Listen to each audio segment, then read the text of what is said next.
ফিরোজ, ওই দেখ দিদি আসছে। ভোটের আগে দিদির ভাওতাবাজি দেখবি? কি ভাই, তোমরা সকলে যুব ভাতা পাও তো? এইবার ভোটে আমাকে জেতাও, কথা দিয়ে যাচ্ছি। 1500 টাকা ভাতা 15,000 করে দেবো। রাখুন আপনার ভাওতাবাজি। পশ্চিমবঙ্গে তুমি দিদি করেছ অস্থিরতার সৃষ্টি। বাদুড়িয়া ও বসিরহাটের অগ্নিসংযোগে তুমি দাওনি সেথায় দৃষ্টি। শক্তিশালী আইন প্রয়োগ তুমি করনি তোমার বঙ্গে। তুমি দিদি সর্বসদা ওই দুষ্কৃতীদের সঙ্গে। মদন মিত্র তোমারই দলে, ও বেটা নেতা রূপে জঙ্গি, উস্কানিমূলক ভাষণ মারে। ও দিদি তুমি মদ নারী সঙ্গী। ভোট কি শুধু মোদের জন্য?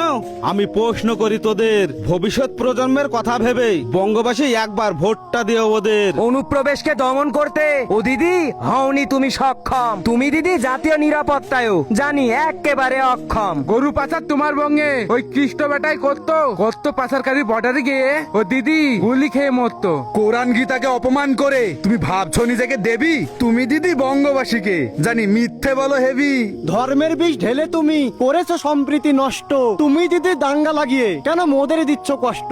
বাদুড়িয়া ও বসিরহাটে 2017 সালে অগ্নিসংযোগ কি মনে আছে?